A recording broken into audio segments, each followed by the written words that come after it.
Petit 2, les mutations des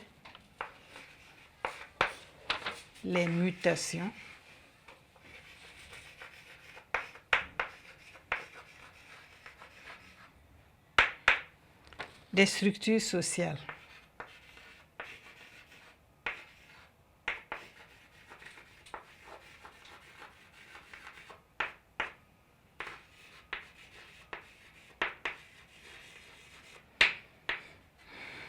Petit 2, les mutations des structures sociales.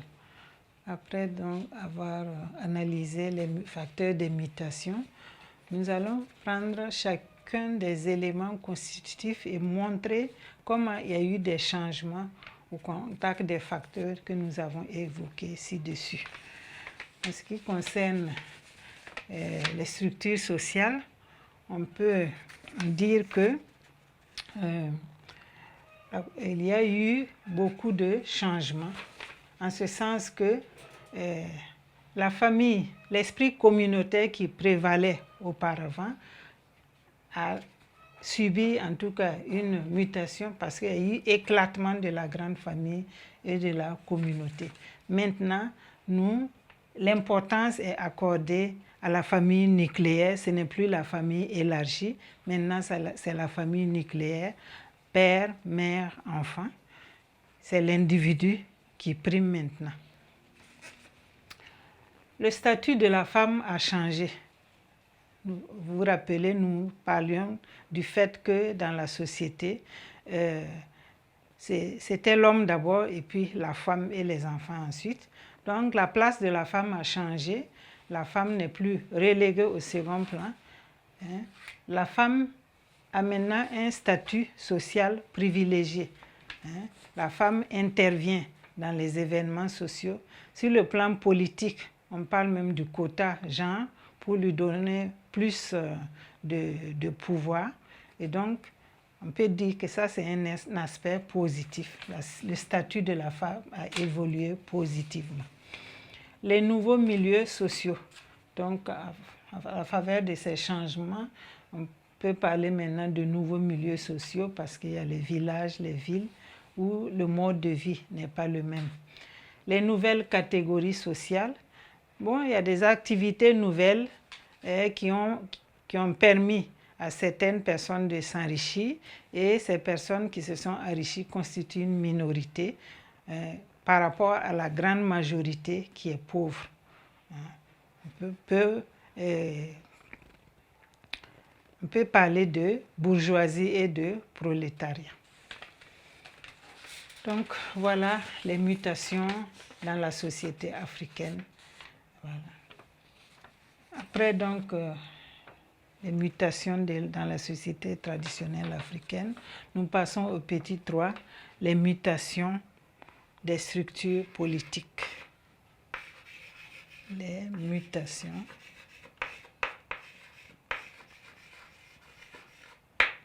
des structures politiques.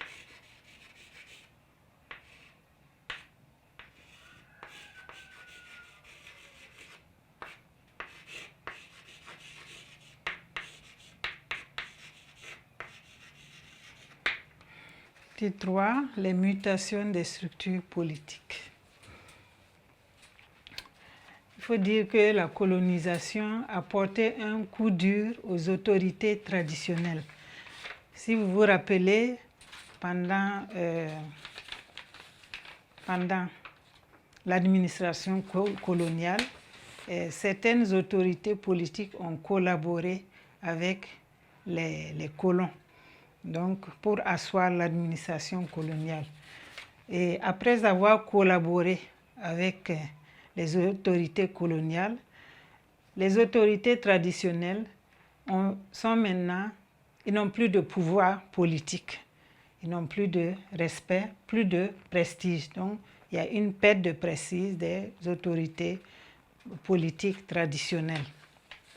De nos jours, elles ne sont plus utilisées que soit pour un recours moral en temps de crise politique, donc on va les consulter, demander leur conseil, et demander leur intervention pour calmer la situation.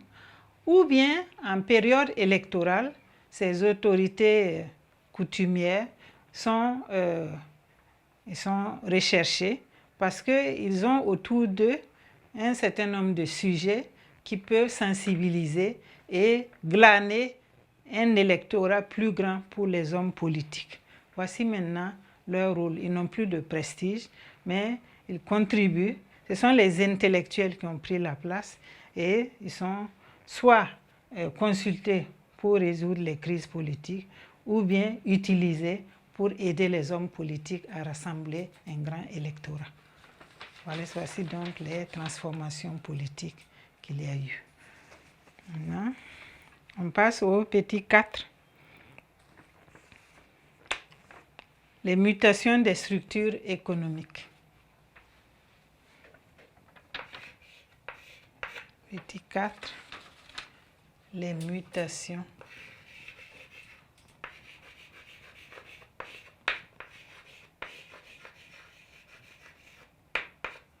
des structures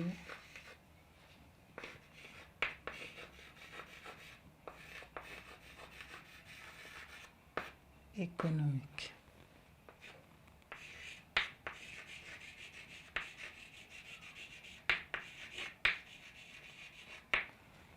Petit 4, les mutations des structures économiques.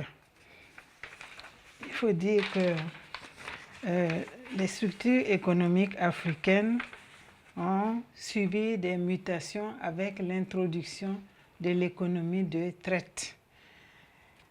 Et ces différentes mutations se retrouvent à travers l'agriculture. Auparavant, l'agriculture était une agriculture vivrière. Maintenant, au contact de la colonisation, l'agriculture est devenue commerciale. Pourquoi? Parce que la colonisation a introduit des moyens et des méthodes qui permettent de moderniser l'agriculture africaine, de faire de telle sorte que cette agriculture produit en excès et le surplus est commercialisé. Donc l'agriculture devient commerciale. Il y a l'apparition de nouvelles activités telles que l'industrie, l'exploitation minière, l'hôtellerie. Par exemple, auparavant, il y avait l'artisanat. Avec les techniques modernes, avec les machines, l'artisanat c'est devenu une industrie. Parce qu'avant, l'industrie était dans des ateliers où le travail se faisait à la main. Maintenant, avec les machines, le travail est plus rapide. C'est devenu une exploitation industrielle. Au-delà de l'industrie en général, il y a aussi l'exploitation minière parce que les colons ont voulu chercher à exploiter les matières premières minières de l'Afrique pour pérenniser leurs industries. Donc, ces matières premières minières et agricoles de l'Afrique ont contribué à la révolution industrielle en Europe.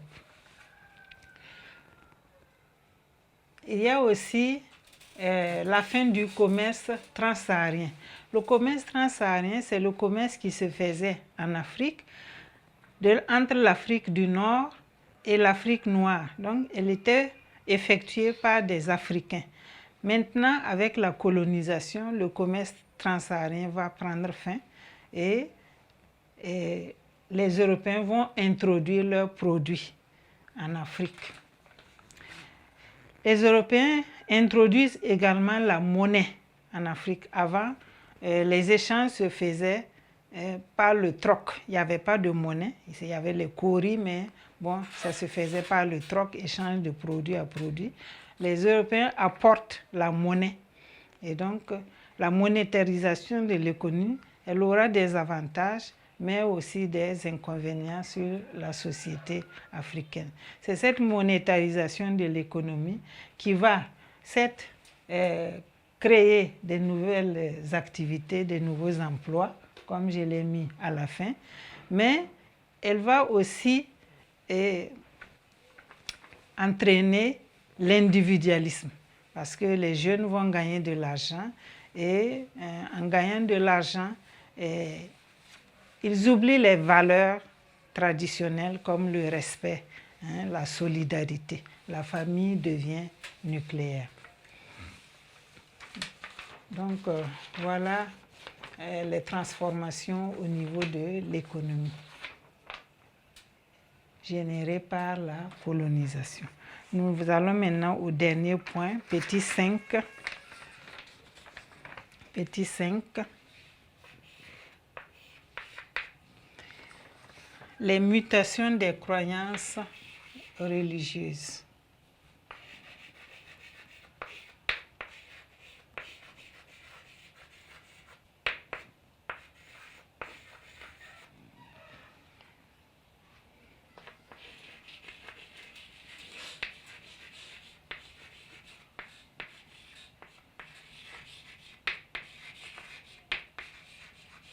Les mutations des croyances religieuses.